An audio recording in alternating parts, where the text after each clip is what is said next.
धन्यवाद देते हैं परमेश्वर आपका। Thank you father. आइए आज हम इस आराधना सभा को जब हम शुरू करते हैं तो हम अपने पूरे दिल को, अपने पूरे हृदय, अपने पूरे मन को परमेश्वर के आगे रख दें, उसके आगे समर्पण कर दें। हमारे मन में जो भी कुछ इस समय चल रहा हो, हम उससे एक तरफ रख के सिर्फ और सिर्फ परमेश्वर की ओर ध्यान लगा दें। जब हम उसके चरणों में बैठे तो होने दें कि हम अपने प्यार को, अपने आप को एक भेंट के रूप में उसके आगे लेकर आए। प्यार परमेश्वर, हम आपके आगे आज अपने आप को रख देते हैं। धन्यवाद देते हैं कि आप हमें इस योग्य बनाते हैं कि हम यहाँ खड़े होके आपके नाम की महिमा गा सकें। धन्यवाद देते हैं आप हमें शुद्ध करते हैं, हमारी महिमा को स्वीकार करते हैं। इस समय सभी को आपके हाथों में सौंप देते हैं। इस पूरी प्रार्थना सभा को आपके हाथों में सौंपते हैं और इस छोटी दुआ को आपके प्यारे बेटे यीशु के नाम में मांग लेते हैं। आमीन। वो यीशु ही है, वो यीशु ही है, वो यीशु ही है रब मेरा। वो यीशु ही है, वो यीशु ही है, वो यीशु ही है रब मेरा।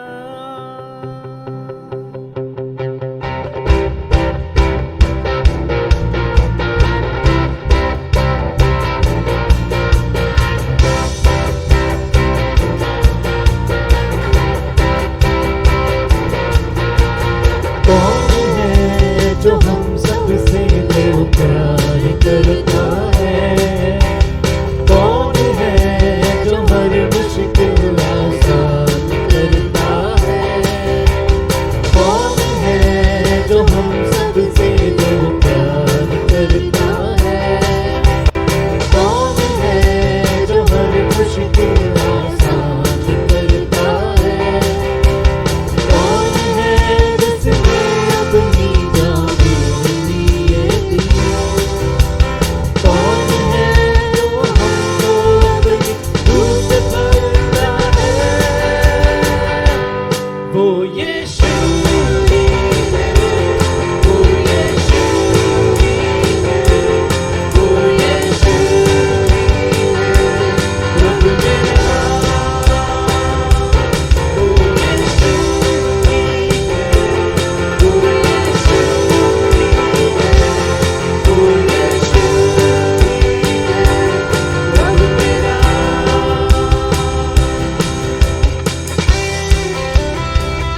वो यीशु ही है, वो यीशु ही है रब मेरा। अंधेरों में वो रोशनी है, मुश्किलों में उम्मीद है। आपके राहों में मेरी हिफाजत है। अंधेरों में वो रोशनी है, मुश्किलों में उम्मीद है। आपकी राहों में मेरी हिफाजत है। दिल करे उसी में मैं जीऊं, दिल करे उसी में बनी रहूं, दिल करे उसी में मैं जीऊं।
यीशु ही है जिसने हमसे बेइंतहा प्यार किया। यीशु ही है जिसके खून के बहने से हमारे सारे पापों से हम मुक्त हो गए। आज हम उसके सामने जब हम आते हैं तो चाहे हम किसी भी परिस्थिति में हो, आज हम सिर्फ और सिर्फ उसकी आराधना करें, सिर्फ और सिर्फ उसकी ओर देखें, अपना दिल अपना मन उसकी ओर लगा दें। जिस तरह मत्ती रचित सुसमाचार में लिखा है उसकी 6 अध्याय और उसकी 21वीं आयत में कि जहाँ हमारा धन है, हमारा खजाना है, वहीं हमारा मन भी लगा रहता है। आज हम अपने परमेश्वर को, अपने यीशु मसीह को अपना खजाना बनाएं ताकि हमारा मन, हमारा दिल हमेशा उसकी ओर लगा रहे और इसी जज्बात से हम आगे उसकी स्तुति, उसकी आराधना में लग जाएं। होने दे हम जो भी करें परमेश्वर के लिए करें, उसकी आराधना करें।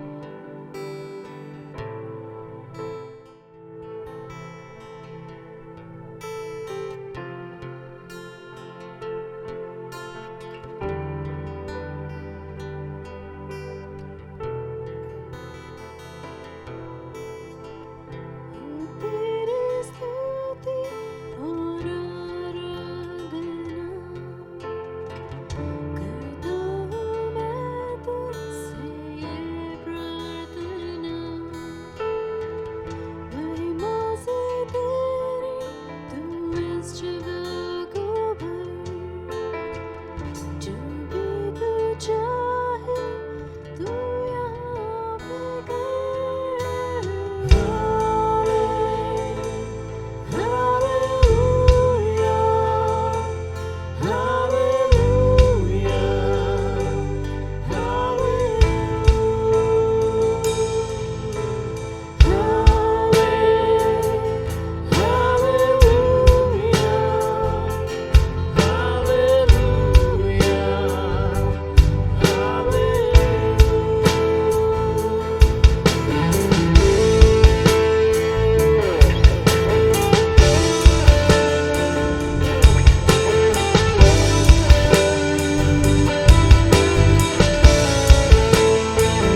की स्तुति और आराधना हो। परमेश्वर, हम आपके आगे आ जाते हैं, हमारे पापों को आप माफ करिए,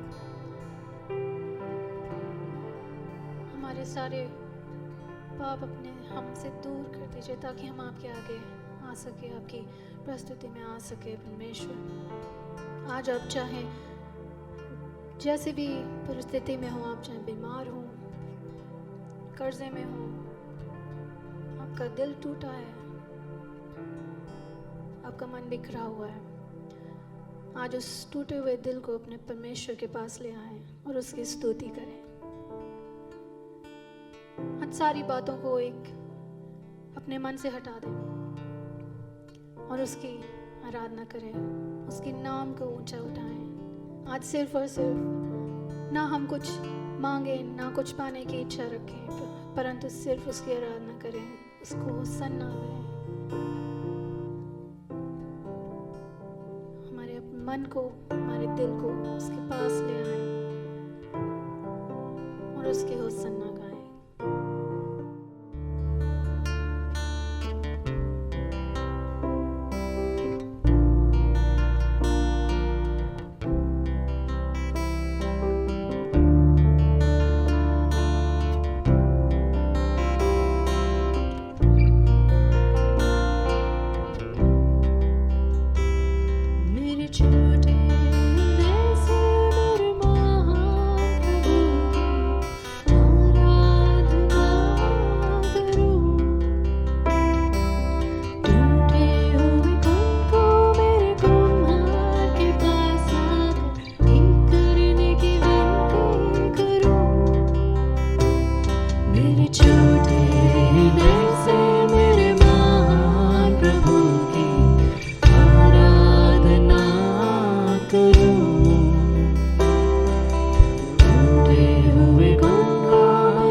के राजा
यहूदियों के राजा को। होसन्ना, होसन्ना, आने वाले राजा को।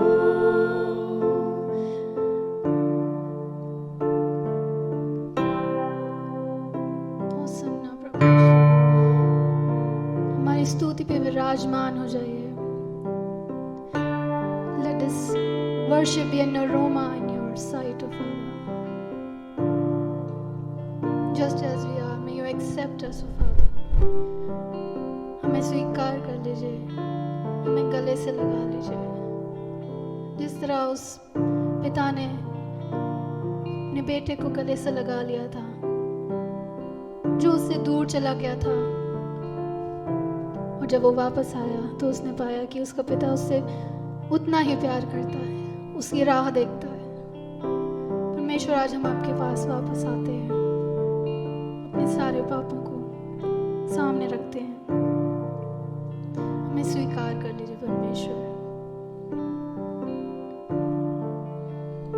आगे की सभा को आपके हाथों में सौंप देते हैं, आपके सेवक को आपके हाथों में सौंपते हैं। आज अपने वचन से हमसे बातें कीजिए, हमें लीड कीजिए और हम पे पूरा कंट्रोल रखिए। आपके प्यारे बेटे यीशु के नाम में मांग लेते हैं, आमीन।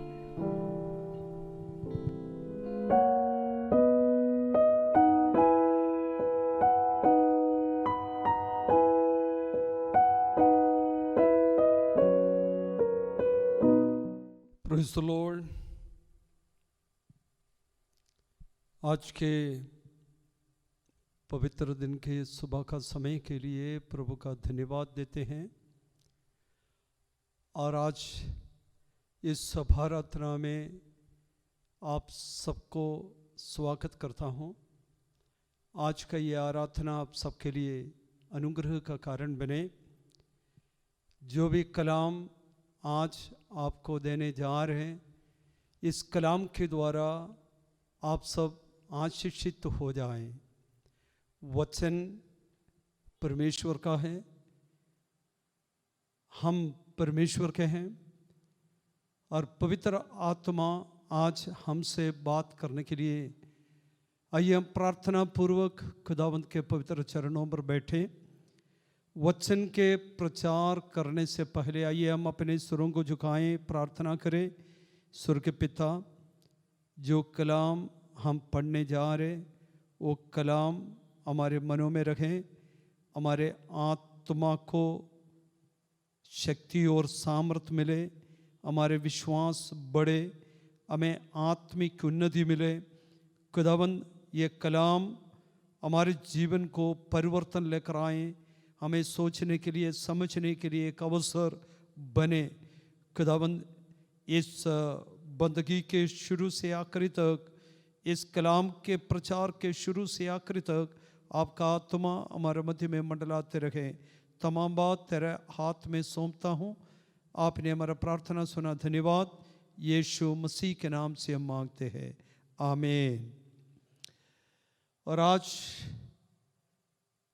के वचन के मनन के लिए यिर्मयाह नबी की किताब 9 अध्याय उसके 23, 24, 25 आयत 23, 24 हम पढ़ें। यिर्मयाह नबी की किताब 9 अध्याय उसके 23 और 24 आयत। यहोवा यूं कहता है, बुद्धिमान अपनी बुद्धि पर घमंड ना करे, ना वीर अपनी वीरता पर, ना धनी अपने धन पर घमंड करे।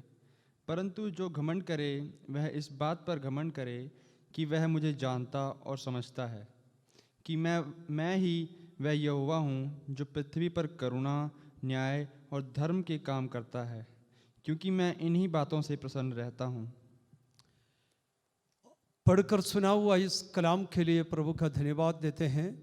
ये वचन हम सब अच्छी तरह जानते हैं, बड़े सुपरिचित एक वचन हमने पढ़ा है। परमेश्वर को जानना और समझना, यही आज मैंने एक और बार आपके सामने पेश करना चाहता हूँ, परमेश्वर को जानना, परमेश्वर को समझना। और ये बात मेरे मन में 2 हफ्ता से काफ़ी इस वचन के ऊपर मेरे मन में विचार आ रहा था। मैंने पिछले संडे चर्च में बताया गया, मैंने किसी से बात किया, चर्च में जाने से आपको क्या मिलता है, क्या मिला है?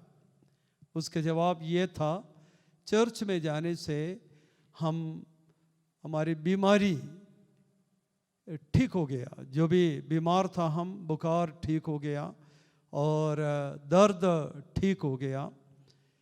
और मैंने उनसे पूछा, चर्च में जाने से क्या यीशु मसीह का पहचान आपने पाया? यीशु को आपने जाना, यीशु मसीह कौन है? यीशु के साथ चलना आपने सीखा, चर्च के साथ चलना आप सीखा। विश्वास क्या है, मार्ग क्या है, सच्चाई क्या है, प्रभु का वचन क्या है, इन बातों के बारे में जानकारी आपने पाया है कि नहीं? जब मैंने पूछा, उसका जवाब एक का भी उसने नहीं दी। बहुत सारे लोग चर्च में जाते हैं, चर्च में जाने से लोगों को चंगाई मिलता, चर्च में जाने से लोग ठीक हो जाता है, चर्च में जाने से काफ़ी कुछ मुझे मिला है करके, धन मिला, नौकरी मिला, बच्चा नहीं था बच्चा मिला, घर नहीं था घर मिला, इन सारे बातों के बारे में लोग बताते हैं, चर्च में जाने से मुझे ऐसे ऐसे चीज़ें मिला।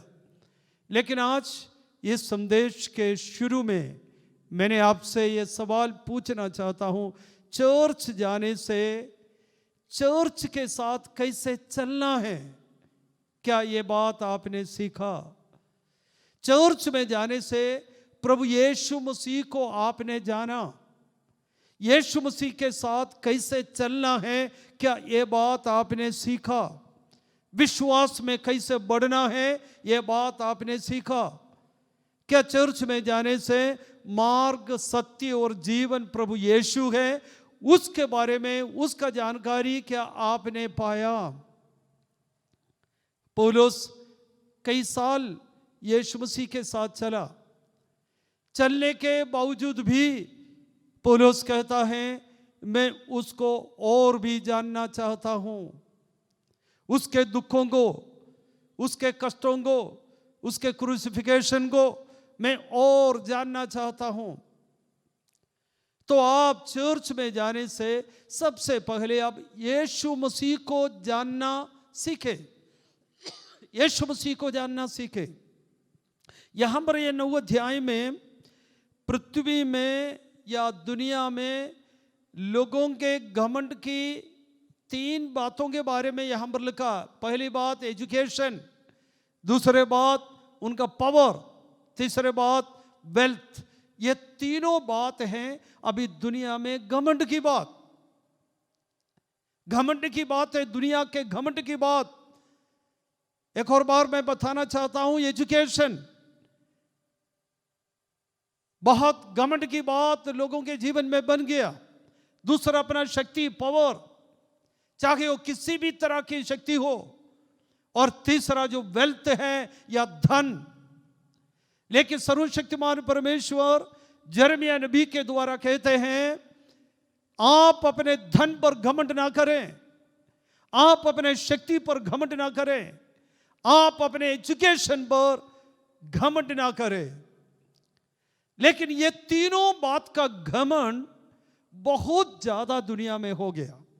हर एक राज्य को आप देखें, ये तीनों बात का घमंड बहुत ज्यादा हो गया। इस घमंड के कारण, और परमेश्वर कहता है लोगों से, आप ये तीनों बात का घमंड मत करें, आप घमंड इस बात पर करें जो आपने एक जीवित परमेश्वर का पहचान प्राप्त किया है।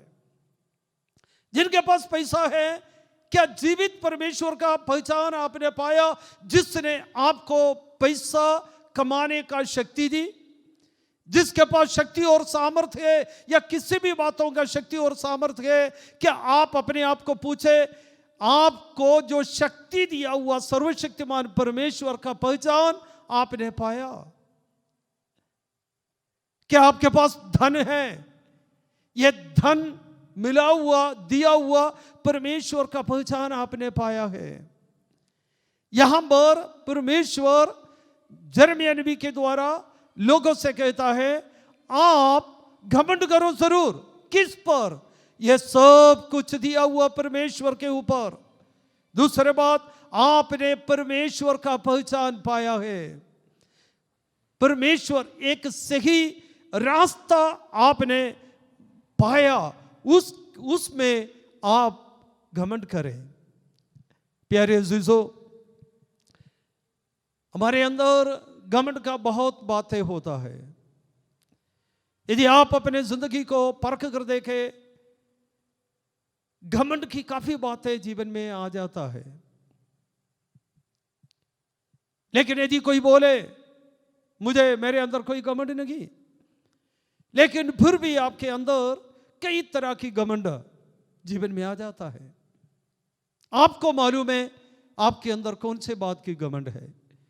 अपने चर्च के प्रति हो, कांग्रेगेशन के प्रति हो, परिवार के प्रति हो, अच्छे पढ़ने वाले बच्चे के प्रति हो, धन के प्रति हो, एजुकेशन के प्रति हो, या आपके सुंदरता के प्रति हो, या आपका हेल्थ के प्रति हो, किसी भी बातों के प्रति, या आत्मिक घमंड, हाँ मैं बहुत आत्मिक हूं, क्या वो घमंड हो? या आपको अच्छा बोलने का स्किल, गाने का स्किल, चलने का स्किल, या इसी तरह की कुछ बातों हो। इन बातों पर, कुछ ना कुछ बातों पर मनुष्य जाति के अंदर घमंड है। लेकिन परमेश्वर कहते हैं ये सब चीजें नाशमान है। मनुष्य का धन किसी भी समय नष्ट हो सकता है।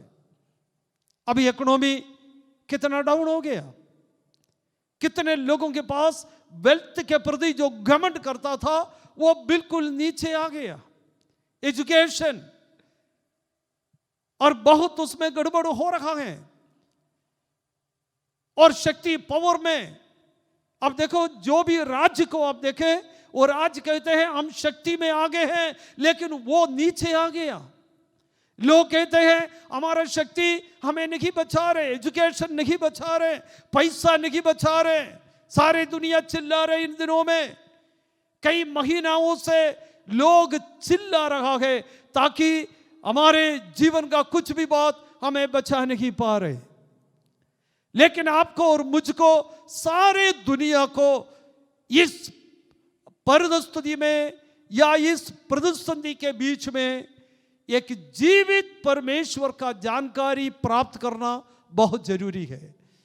जब तक वो जानकारी नहीं पाता, और तब तक हमारे जीवन में जो भी बातें हैं वो व्यर्थ है, वो नाशमान है। परमेश्वर को जानना, और परमेश्वर की जानकारी, आप बाइबल को ले लें और फिर से आप पढ़ें। परमेश्वर का जानकारी किस तरह, कैसे? आप गलातियों की किताब 4 अध्याय, गलातियों 4 अध्याय उसके 8 आयत से जरा पढ़े। गैलेशियंस चैप्टर 4 फ्रॉम 8 to 11 जरा पढ़िए। पहले तो तुम परमेश्वर को ना जानकर, पहले तुम परमेश्वर को नहीं जानता था, और आगे उनके दास थे जो स्वभाव से परमेश्वर नहीं, पर अब जो तुमने परमेश्वर को पहचान लिया। देखो, अब तुमने परमेश्वर को पहचान ली। परमेश्वर कौन है, परमेश्वर क्या है, परमेश्वर कहां है, परमेश्वर कैसे है, परमेश्वर आपसे क्या चाहता है, परमेश्वर का स्वभाव, परमेश्वर का प्रेम, परमेश्वर का शक्ति, परमेश्वर का जीवन, ये सब आपने पहचाना है। यदि वो पहचान आप चर्च में बराबर जाता है, परमेश्वर के प्रेम को अब तक आपने नहीं पहचाना है, तो ये समय है परमेश्वर के प्रेम को पहचाने। आप चर्च में जाता है, परमेश्वर के शक्ति को आप नहीं जाना या नहीं पहचानता, ये समय, ये अवसर है ताकि परमेश्वर के शक्ति को हम पहचाने। और उसके बाद नीचे क्या लिखा है, आगे पढ़े। वरन परमेश्वर ने तुमको पहचाना, परमेश्वर ने आपको पहचाना है। आप कौन हैं, आप क्या हैं, आप कैसे हैं, आपका स्वभाव क्या है, आपका अंदर क्या है, आपका बाहर क्या है, आप चर्च में आते समय कैसे हैं, चर्च से जब बाहर जाते हैं कैसे है, आपका स्वभाव, उठना बैठना, ये सारे बातें परमेश्वर जानता। और परमेश्वर इतने सालों में आपको पहचान लिया।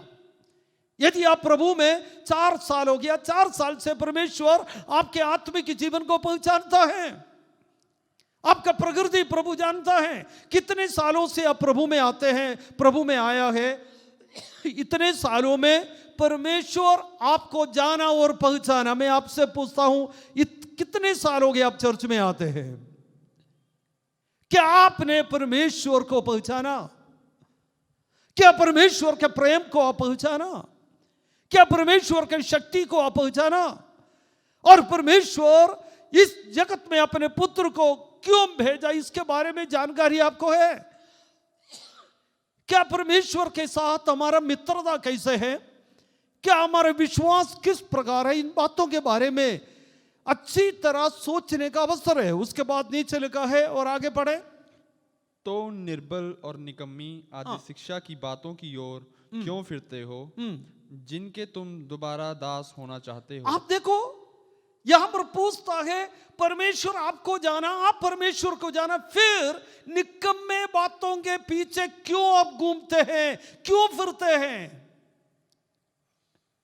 यदि परमेश्वर का जानकारी आपके अंदर आ गया है, फिर से आप निकम्मे बातों के पीछे, पापों के पीछे, बुराई के पीछे, जो कोई काम का नहीं है, कोई आत्मिक उन्नति नहीं दे रहे, ऐसे बातों के पीछे आप क्यों जा रहे हैं?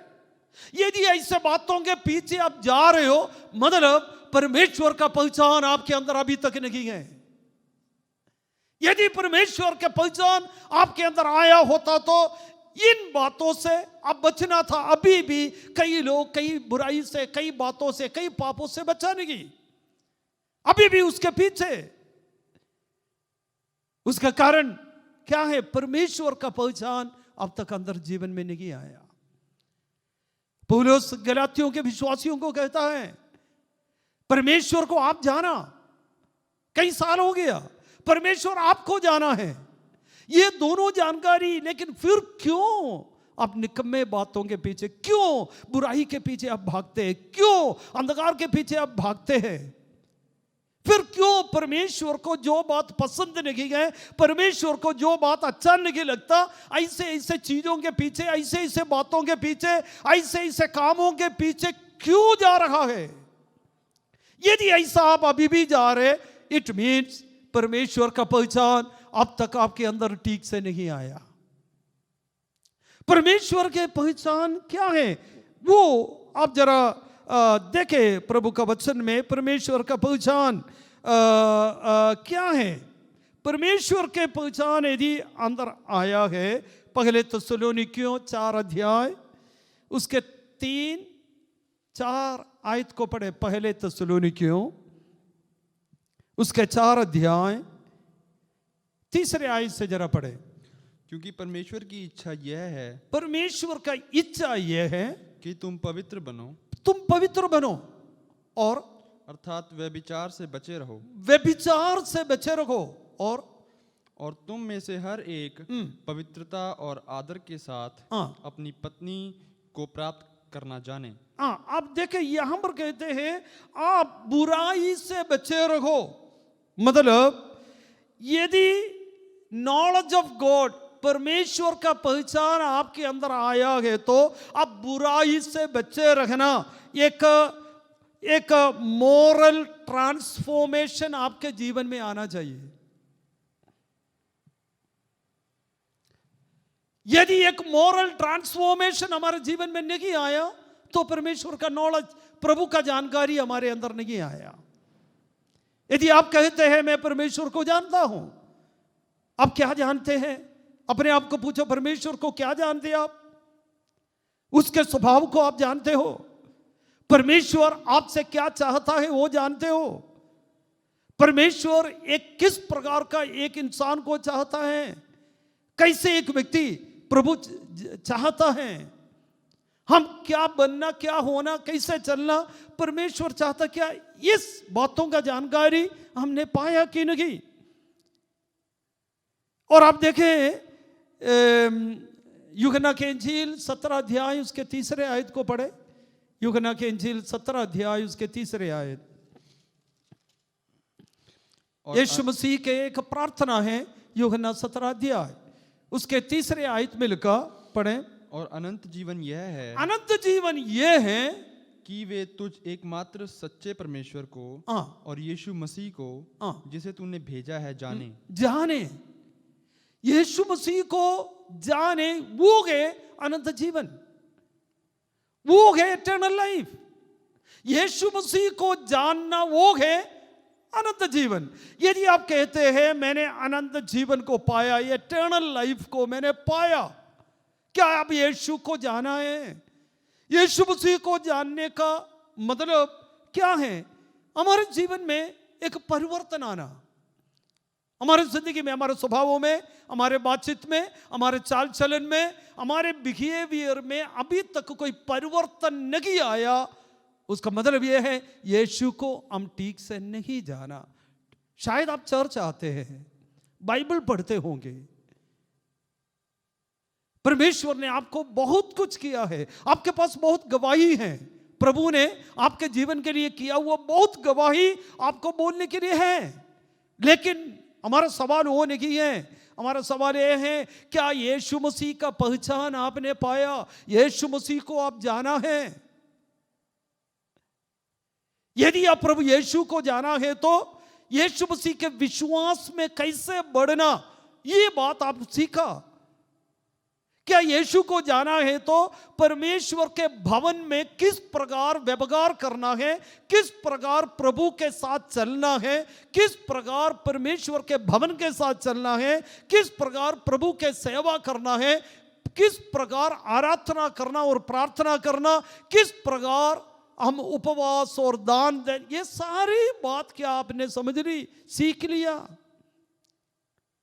यदि इस बातों का जानकारी, पौलुस कहते हैं हर बात मैंने सीख लिया कुछ बातें, और मैंने आपको कुछ और बात की तरफ लेके जाना चाहता हूं। और परमेश्वर को जानने का मतलब क्या है, कैसे? आप दूसरे सामुएल 7 अध्याय उसके 14 आयत को पढ़े। 2 सामुएल, दूसरे सामुएल के किताब उसके 7 अध्याय 14 आयत। किस प्रकार का परमेश्वर को जानने का, किस प्रकार? 7 अध्याय के 14 आयत। मैं उसका पिता ठहरूंगा, मैं उसका पिता ठहरूंगा, और उसके बाद और वह मेरा पुत्र ठहरेगा। और पिता और पुत्र का रिश्ता है परमेश्वर और हमारा, प्रभु यीशु मसीह और हमारा, यह रिश्ता पिता और पुत्र का है। Like a parent and child. और उस प्रकार का जानकारी हमारे अंदर आए, परमेश्वर हमारा पिता है। यदि परमेश्वर हमारा पिता है, वो जानकारी हमारे अंदर आया, प्रभु हमारा पिता है, परमेश्वर हमारा पिता है, प्रभु यीशु हमारा पिता है, क्या ये जानकारी हमारे अंदर आया है तो एक पुत्र पिता का बात कैसे मानना है आपने सीख ली। पिता के अधीन में पुत्र कैसे रहना है, पिता के साथ पुत्र का व्यवहार कैसे होना चाहिए, पिता के साथ पुत्र का रिलेशन कैसे होना चाहिए, और पिता के साथ हमारा व्यवहार, पुत्र का व्यवहार कैसे होना चाहिए। क्या ये बात आपने सीख ली, समझ लिया? नॉलेज ऑफ गॉड हो गए। परमेश्वर का जानकारी पाना का मतलब यह है परमेश्वर को हम अपना पिता जानना है। यदि पिता जानते हैं तो अब समझना, पिता कई दफा हमें ताड़ना देता है। यदि बार बार हमारे जीवन में कुछ ऐसा परिस्थिति आ जाता है, दुख आ जाता है, तकलीफ आ जाता है, तो कई दफा हम नर्वस हो जाता है, कई दफा हम दुखी हो जाता है, कई दफा हम निराश हो जाता है। हम पूछता है मैं चर्च जाता फिर क्यों ये दुख, मैं प्रार्थना करता हूं क्यों ये तकलीफ, मैं बराबर सब कुछ करता हूं क्यों ये जो है बीमारी। लेकिन आप समझना है पिता जिस पुत्र से प्रेम करता है उनको ताड़ना देता है। प्रभु का वचन में इब्रानियों का 12 अध्याय और 6वीं आयत को जरा पढ़े। इब्रानियों 12 अध्याय उसके 6वीं आयत में एक पिता अपने पुत्र के साथ किस तरह व्यवहार करता है वहां पर लिखा। 12 अध्याय की 6 आयत। क्योंकि प्रभु जिससे प्रेम करता है, प्रभु जिससे प्रेम करता है उसकी ताड़ना भी करता है। उसकी ताड़ना भी करता है। क्या अभी तक परमेश्वर को आप अपना पिता जान लिया है? चर्च जो जाते हैं बहुत कुछ बेनिफिट चर्च से आपको मिला है, चर्च जाने से मिला है, लेकिन मेरा सवाल वो नहीं है। मेरा सवाल यह है, चर्च में जाने से परमेश्वर का पहचान, यीशु का पहचान आपके अंदर आया? उसमें से पहली बात, परमेश्वर हमारा पिता है। क्या परमेश्वर को आपने अपने पिता के रूप में माना या जाना है? यदि जाना है तो समझना है पिता पुत्र को कभी ताड़ना देता है, लेकिन उस ताड़ना को हम बुरा ना माने, क्योंकि हमारा डिसिप्लिन, एक पिता एक बाप का फर्ज है बच्चों को डिसिप्लिन में लेके आना।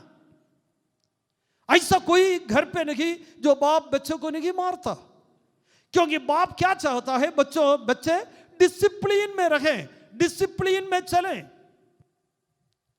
और पिता प्रोवाइड करने वाला है। क्या आप इस बात को जानते हैं? पिता अपने बच्चों के लिए सब कुछ इंतजाम करता है। आपको मालूम है, घर का एक पिता सुबह से शाम तक काम के लिए चले जाता है। उनका मन का लक्ष्य अपना मेरे लिए कमाओ वो नहीं, मेरे बच्चों के लिए, बच्चों के लिए। बच्चा शायद वो कुछ ना मांगे तो भी पिता के मन के अंदर पिता का पूरा सोच, पिता का पूरा मेहनत अपने बच्चों के वेलफेयर के लिए है, बच्चों के जरूरतों को पूरा करने के लिए। यदि आप परमेश्वर को अपना पिता समझ लिया, मान लिया, यदि जान लिया है, तो पहली बात आप समझना, पिता बच्चों को ताड़ना देता है। दूसरी बात, पिता अपने बच्चों के लिए इंतजाम करता है, उनके लिए इंतजाम करता है। क्या नाना प्रकार की जरूरत में आप बैठे हो, आप सोचते हो मेरा मदद करने के लिए कोई नहीं, मैं कहां जाऊं? यदि यीशु मसीह को आपने अपने पिता मान लिया और जान लिया है, तो आपको और कहीं जाने की जरूरत नहीं है, क्योंकि स्वर्ग में हमारे लिए एक पिता है, हमारे जरूरत जानने वाला, हमारे दुखों को समझने वाला, हमारे कष्टों को और संकट को समझने वाला एक पिता हमारे लिए है। फिर क्यों हम परेशान होकर इधर उधर भागते फिरते हैं? यदि हम इधर उधर भागते फिरते हैं, हम परेशान होते हैं, हम कहते हैं मैं अनाथ हूं, यदि हम कहते हैं मेरे लिए कोई नहीं, इसका मतलब अभी तक परमेश्वर को आप अपने पिता के तौर पर माना नहीं, जाना नहीं है। यदि आप परमेश्वर को, यीशु को आपने अपने जीवन में पिता के तौर पर जान लिया है, तो आप परेशान नहीं होंगे। चाहे आंधी आए, चाहे तूफान आए, चाहे महामारी इतना ज्यादा देश में फैल जाए, तो आप नहीं डरेगा, मेरे लिए एक पिता है। यदि इस दुनिया में कुछ हमें हो गया, तो हम सीधे अपने पिता के पास पहुंचेंगे, पिता हमें अपने पास लेके चले जाएगा। ऐसा कोई पिता नहीं पुत्र को इधर उधर भड़कने नहीं देता। हमारा फर्ज है पिता को जानना। पिता डिसिप्लिन करता है और पिता इंतजाम करता है। तीसरे बात मैं बता रहा हूं, यदि प्रभु यीशु को आपने पिता जान लिया, मान लिया गया, तो पिता के पास का धन कितना है आपको समझना चाहिए। मेरा पिता कौन है? मेरा पिता, यीशु मसीह ने क्या कहा? स्वर्ग और पृथ्वी का सर्व अधिकार मुझे दिया गया। हमारे पिता प्रभु यीशु मसीह के हाथ में स्वर्ग और पृथ्वी का सारा अधिकार प्रभु यीशु के पास है। यह जानकारी आपको होना चाहिए। उनके पास सर्व अधिकार है, उसके मर्जी के बगैर कुछ भी नहीं होता। प्रकाशित वाक्य जब हम पढ़ते हैं, लिखा है मृत्यु और अतोलोक का कुंजी मेरे हाथ में है। हमारे पिता के हाथ में है मृत्यु का कुंजी और अथोलों का कुंजी हमारे प्रभु यीशु मसीह के हाथ में या उस पिता के हाथ में है। जब तक उसका अनुमति नहीं होता तब तक कुछ भी नहीं होएंगे। प्यारे अजीजों, आज मेरा कहना आपसे यह है, क्या आपने प्रभु यीशु को अपना पिता समझकर जाना है या माना है? माना है तो पिता के पास कितना धन है आपको समझना चाहिए। आप उस पिता का पुत्र है, उस पिता का संतान है जिनके पास स्वर्ग और पृथ्वी का सर्वाधिकार है। उस पिता का संतान है आप जिनके पास सब कुछ है। उस पिता का संतान है आप जिनके पास कोई कमी नहीं है। वही पिता ने आपके लिए और मेरे लिए कहा, तुम्हारा मन व्याकुल ना हो, मैं तुम्हारे लिए जगह तैयार करने को जाता हूं, मैं जगह तैयार कर कर वापस आएंगे। वो पिता आपके लिए और मेरे लिए, अपने संतानों के लिए एक मकान तैयार कर रहा है।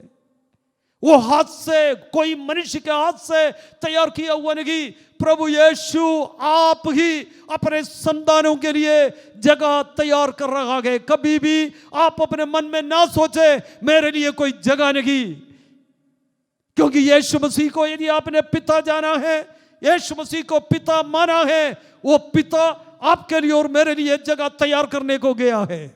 जब उस मकान का तैयारी पूरा हो जाएगा, वो जल्दी आएंगे और अपने पुत्र को, अपने बच्चों को अपने पास लेकर जाएंगे। और पिता के एक रिश्ता है आपका और प्रभु परमेश्वर का। और दूसरा मैंने आपको बताना चाहती है, यशायाह नबी की किताब 62 अध्याय की 5वीं आयत को पढ़े। बुक ऑफ यशायाह चैप्टर 62 और वर्सेस 5, उसमें क्या लिखा है? क्योंकि जिस प्रकार जवान पुरुष एक कुमारी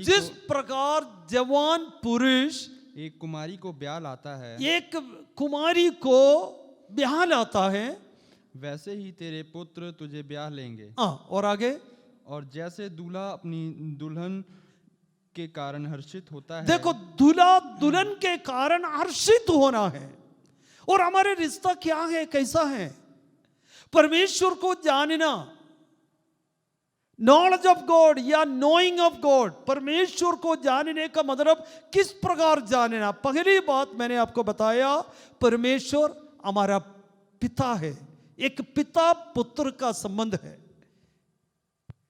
क्या आपने उस पिता का आज्ञा मानते हैं? पिता का आज्ञाकारी बनकर रह रहे हो? यदि आप गॉड को अपना पिता जान लिया है तो उस पिता के इच्छा के अनुसार आप जीवन बिता रहे हो, पिता के साथ आप चल रहे हो, पिता के साथ आप रहते हो, पिता के बातों को आप मानते हो। क्या आपके ऊपर पिता खुश है? क्या आपसे पिता के मन में शांति आ जाता है? क्या आपसे पिता संतुष्ट है? इन बातों के बारे में समझना। यदि वो नहीं है तो आप परमेश्वर का जानकारी आपके अंदर ठीक से नहीं आए। और दूसरी बात मैंने कहा, परमेश्वर को जानना क्या है? दूल्हा और दुल्हन के, एक दूल्हा और दुल्हन के ऊपर हर्षित होता है और संतुष्टि पाता है। वो खुशी, ब्राइड और ब्राइड ग्रूम, परमेश्वर को जानना। दूसरी बात यह है, एक दूल्हा और दुल्हन के तौर पर आप जानना है। यीशु मसीह हमारा दूल्हा है, हम दुल्हन है। वो दूल्हा दुल्हन को लेने के लिए आ रहे। क्या इस बातों के बारे में आपको जानकारी है? दूल्हा के प्रॉमिस के ऊपर आप विश्वास करते हो? क्या दूल्हा दुल्हन को लेने के लिए जब आते हैं, क्या पूरी तौर पर आप तैयार हैं? क्या दूल्हा दुल्हन के ऊपर खुश होना, संतुष्टि होना है? क्या आप में परमेश्वर या दूल्हा खुश है? यदि आपके ऊपर परमेश्वर खुश नहीं है तो परमेश्वर का जानकारी अब तक हमारे जीवन में पूरी तौर पर नहीं आया। आज से bride groom rejoice ever his bride. इसी तरह होना चाहिए। ब्राइड ग्रूम ब्राइड के ऊपर हमेशा रिजॉइस, खुश होना है। यदि आपका जीवन से परमेश्वर खुश नहीं हो रहे, इसका मतलब यह है परमेश्वर का जानकारी अभी तक आपने पाया नहीं है। तीसरी बात, अब देखो भजन संहिता 97 का पहली आयत को पढ़े। परमेश्वर का जानकारी का मतलब क्या है? वो पाना, चर्च में जाने से, आराधना करने से ये जानकारी हमने पाना है। बाकी जो है मटेरियल बेनिफिट्स जो भी हम मिलते हैं, हमारे पास बहुत गवाही होगा, उन गवाहियों के बारे में मैं नहीं बोल रहा हूं। मैं ये बोल रहा हूं चर्च में जाने से परमेश्वर का जानकारी पाना। वो क्या क्या जानकारी रखना है? परमेश्वर आपका पिता है, दूसरा जानकारी वो दूल्हा है, और तीसरा जानकारी वहां पर लिखा 97 भजन संहिता के पहली आयत को पढ़े, 97 उसके पहली आयत। यहोवा राजा हुआ है, यहोवा राजा है। पृथ्वी मगन यदि हो। परमेश्वर राजा है तो आप प्रजा है। परमेश्वर को आप अपना राजाधिराजा माना है।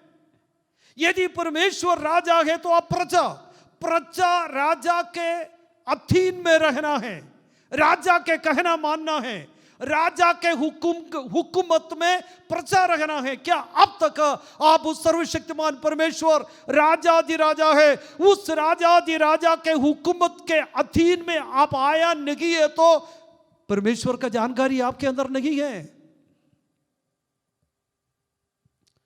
यदि आप मानते हो परमेश्वर राजा है, भजन संहिता, कई भजन संहिता में लिखा, और रेवलेशन जब मुकाशिफा पढ़ते हैं, परमेश्वर का वो राजाधिराजा। यदि परमेश्वर को राजा, आपका राजा है, किंग ऑफ किंग, आप मानते हो, उसके अधीन में आप आना, हुकूमत में आना।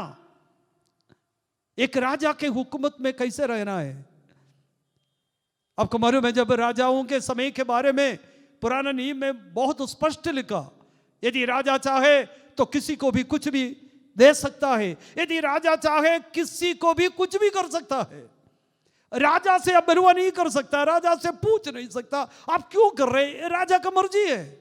किसी को कुछ देना, कुछ करना, ये राजा का मर्जी है।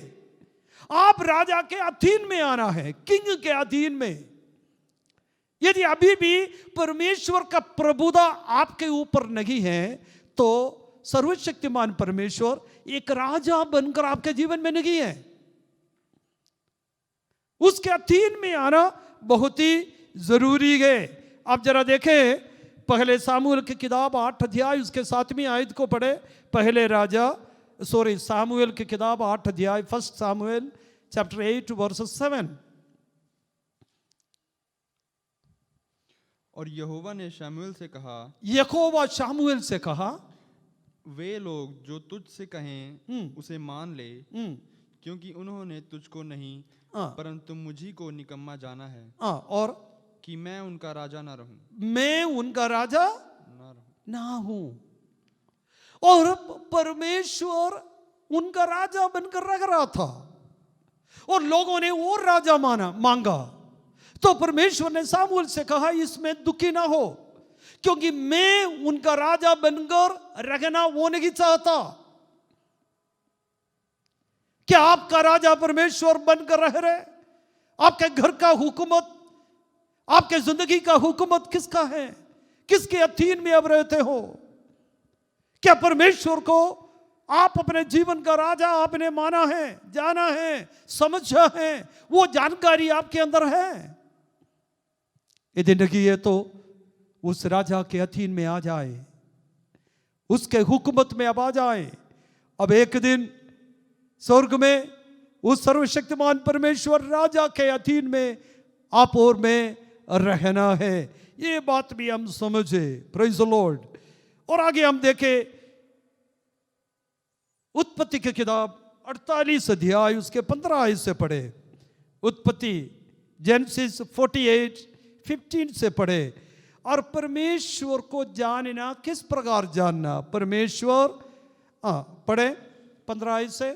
फिर उसने यूसुफ को आशीर्वाद देकर कहा, परमेश्वर जिसके सम्मुख मेरे बाप दादे अब्राहम और इसहाक चले, वही परमेश्वर मेरे जन्म से लेकर आज के दिन तक मेरा चरवाहा बना है। मेरा चरवाहा, परमेश्वर हमारा चरवाहा है।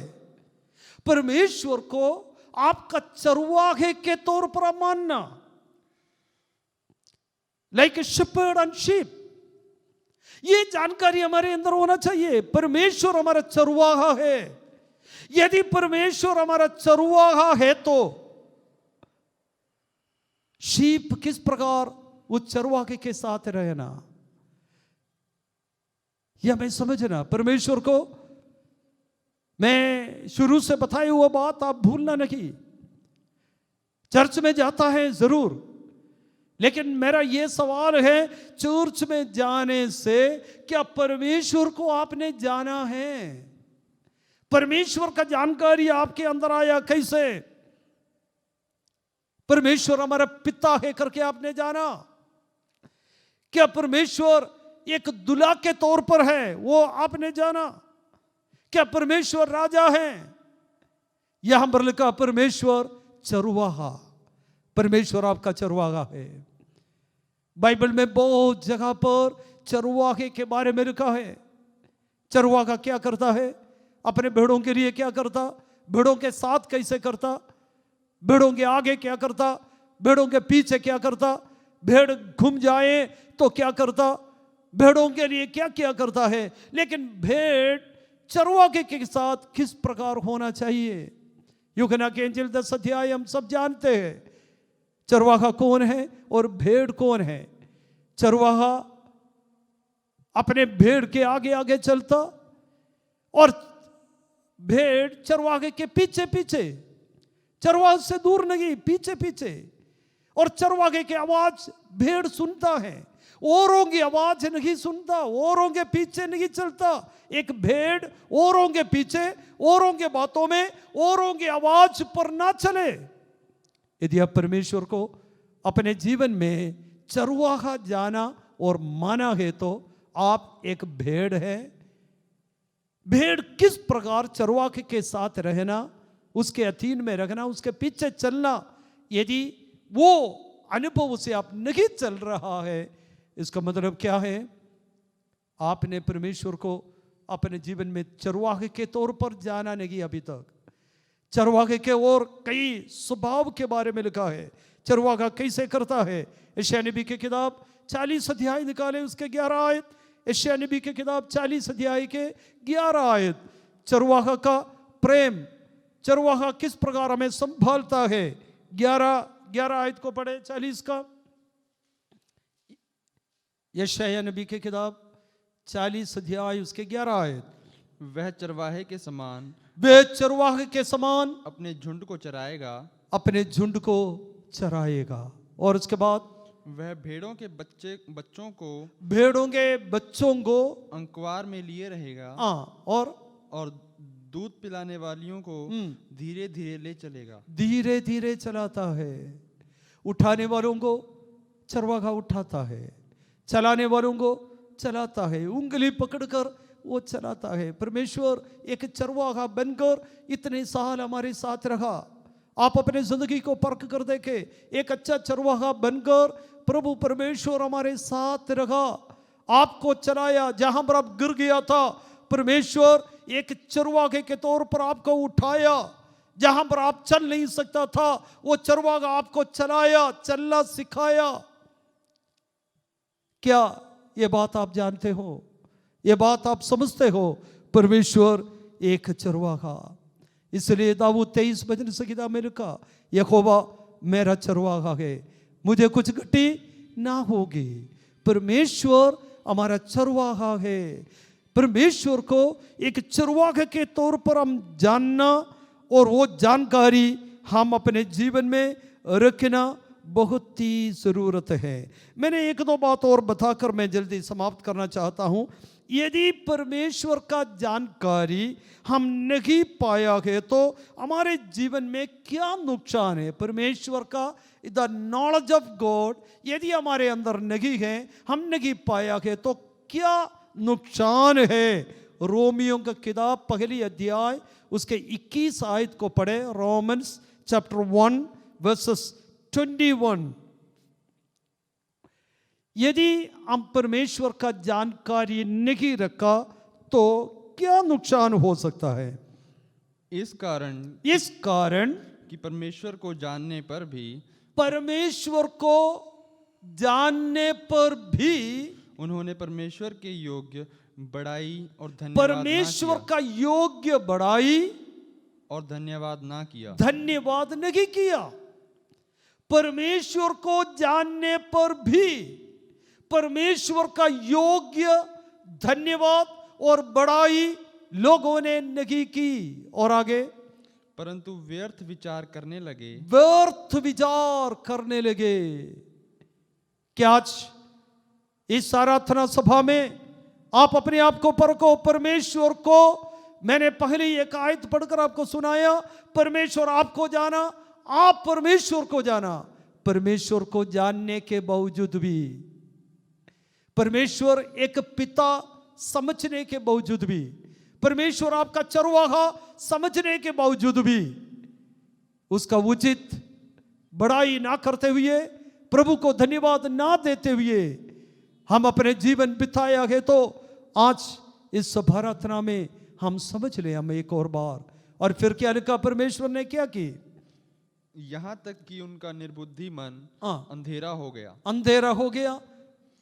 निर्बुद्धि मन अंधेरा हो गया। और उसके बाद वे अपने आप को बुद्धिमान जताकर मूर्ख बन गए। और आगे, और अविनाशी परमेश्वर की महिमा को नाशवान मनुष्य और पक्षियों और चौपायों और रेंगने वाले जंतुओं की मूरत की समानता में बदल डाला। और आगे, इस कारण परमेश्वर ने उन्हें उनके मन की अभिलाषाओं के अनुसार, देखो, परमेश्वर ने उनकी मन की अभिलाषाओं के अनुसार अशुद्धता के लिए छोड़ दिया, अशुद्ध काम करने के लिए छोड़ दी।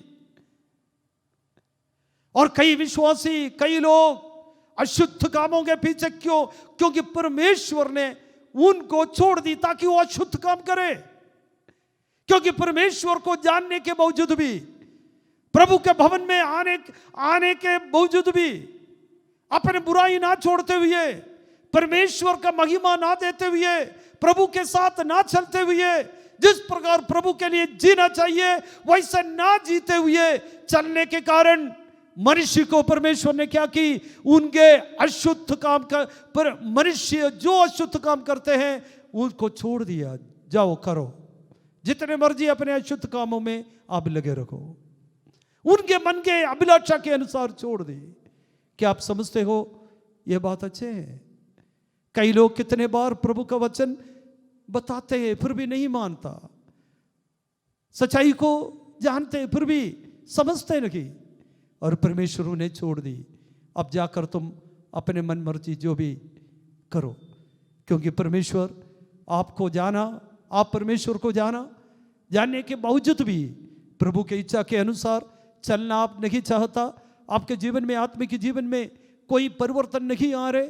परमेश्वर को पिता नहीं समझता है, परमेश्वर को एक चरवाहा आप नहीं समझता है, परमेश्वर आप में खुश होना, आप इस बातों का परवाह नहीं करता। परमेश्वर ने लोगों को अपने मन मर्जी काम करने के लिए छोड़ दिया करके वहां पर लिखा। एक बार फरो बादशाह ने मूसा को पूछा, यहोवा कौन है? मैं नहीं जानता उनको। आगे के जीवन आप जानते हैं, मैं नहीं जानता परमेश्वर को। उनके पास पैसा था, उनके पास पदवी था, उनके पास बहुत कुछ था, एजुकेशन, शक्ति और वेल्थ, ये तीनों था, लेकिन यहोवा परमेश्वर का जानकारी उस राजा के अंदर नहीं था। प्यारे अजीजों, आज इस भाषण में यहां पर समाप्त करने से पहले मैं एक बार आपसे ये पूछना चाहता हूं, आपके पास शक्ति होगा, आपके पास एजुकेशन होगा, आपके पास अच्छा धन होगा, क्या आपने एक जीवित परमेश्वर का पहचान पाया है? यीशु ने कहा, मैं सत्य हूं, मैं जीवन हूं, मैं सच्चाई हूं, मैं मार्ग हूं। क्या सही मार्ग आपने आज तक पाया? एक सच्चाई को आपने ग्रहण की, एक जीवित परमेश्वर को आपने पाया। क्या एक सही आराधना? शमरी स्त्री से यीशु ने कहा, मेरा आराधना करने वाला इधर या उधर नहीं, आराधना करने वाले सच्चाई से और आत्मा में आराधना करना, वो समय आ गया। क्या आराधना का दर्शन आपने पाया? परमेश्वर की जानकारी आपने पाया? प्रभु के भवन में कैसे चलना आपने सीखा? क्या विश्वास में कैसे बढ़ना आपने सीखा? क्या परमेश्वर का सेवा किस प्रकार करना, क्या इन बातों के जानकारी आपने पाया? आइए हम अपने आंखों को बंद करें।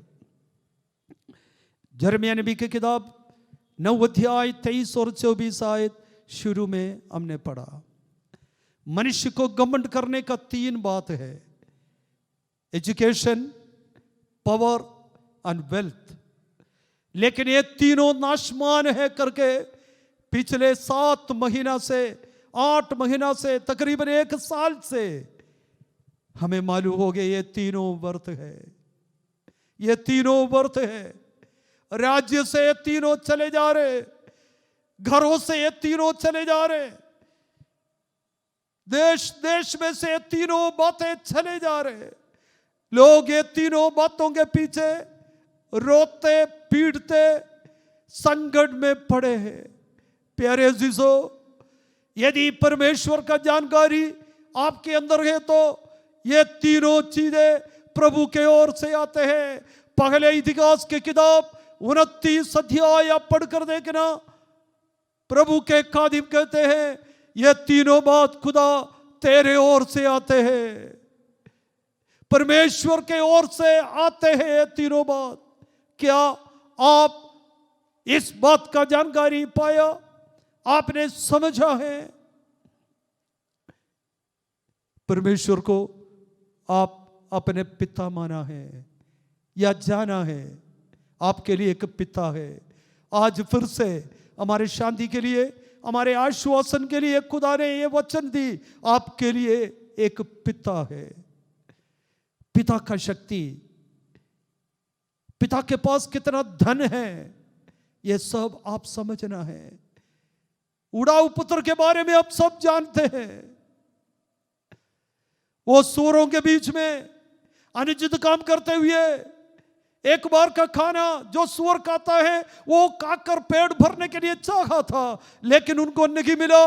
उस समय अपने पिता का स्मरण, मेरे लिए एक पिता है, उनके पास धन है, उनके पास घर है, यह स्मरण जब उनके अंदर आया, वापस आने का विचार उनके मन में आया। आज मेरे इस आवाज को सुनने वाला भाइयों बहनों, आपके लिए एक पिता है, उनके पास धन है, उनके पास पावर है, उनके पास अधिकार है, सब कुछ है। यदि उस पिता से आप दूर है, वापस आए। उस पिता के अधीन में नहीं है तो उस पिता के अधीन में आप आए। वो पिता आपको प्यार करता है, वो पिता आपके लिए इंतजार करता है, वो पिता जल्दी आने वाला है ताकि आपको लेकर उनके साथ बिठाए। वो पिता के पास आपके लिए सब कुछ है, सब कुछ है उस पिता के पास, कोई भी कमी उस पिता के पास नहीं है। आप उनका पुत्र बनकर रहे, आप उनका संतान बनकर रहे, उनके अधीन में रहे। कभी कभी वो पिता हमें ताड़ना देता है, वो ताड़ना हमें आज्ञाकारी बनकर रखने के लिए पिता चाहता है। वो हमारा चरवाहा है।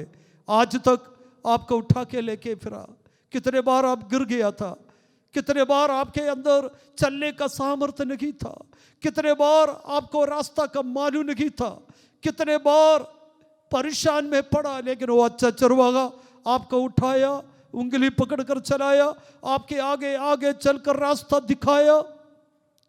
आज उस पिता परमेश्वर को आप सही रीति में जाने समझे। आइए हम प्रार्थना करें। स्वर्ग के पिता, अब आपको धन्यवाद देते हैं। खुदा बाप, हम समझता हूं कई दफा हम अपने एजुकेशन के बारे में घमंड करता था खुदा, हमारे धन के बातों में हम घमंड करते थे खुदावंद, हम अपने शक्ति उसमें हम घमंड करता था। लेकिन आज हमें अकल दे, घमंड करने वाला तुझ में घमंड करे, क्योंकि परमेश्वर इस जगत में अपने मर्जी के मुताबिक, अपने इच्छा के अनुसार कार्य कर रहा है। ये बात का जानकारी पर घमंड करने के लिए हमें मदद कर। पिछले कई महीनों से हमारा देश बीमारी से दुखी है प्रभु, लेकिन हमें समझ दे परमेश्वर अपने मर्जी के मुताबिक इस देश में कार्य कर रहा है, ये जानकारी हमारे अंदर दे। परमेश्वर इस देश में न्याय के अनुसार काम कर रहा है, अपने करुणा के अनुसार काम कर रहा है, अपने बुद्धि के अनुसार काम कर रहा है, अपने इच्छा के अनुसार काम कर रहा है करके समझने का कल आज आप हमें फिर से दे खुदा। आपके हुकूमत में रहकर, आपके आवाज को सुनकर, आपके पीछे चलकर, आपको हमारा पिता जानकर और मानकर जिंदगी के आखिरी दिन तक वफादारी से रहने के लिए हम सभी को आप मदद कर खुदा। यहाँ तक हमारा सहायता आपने की, आगे भी हमारा सहायता कर। हमारे देश के ऊपर दया कर। जो भी कार्य आप अपना न्याय और दया के कारण करते हैं खुदा, ये समझने की अकल फिर से हमें दे। आप एक चरवाहे की तरह हमें चला तेरी आवाज सुनकर आगे बढ़ने के लिए हम सभी को मदद कर। आपके आगमन के लिए हम सभी को तैयार कर। आपने हमारी प्रार्थना सुना, धन्यवाद। यीशु मसीह के नाम से हम मांगते हैं, आमीन। अब खुदावंद प्रभु यीशु मसीह का अनुग्रह, खुदा बाप के मोहब्बत, पवित्र आत्मा की संगति हम सबके साथ, प्रार्थना की और एक बातों के साथ अब से लेकर हमेशा होते रहे, आमीन। Praise the Lord, God bless you all, आमीन।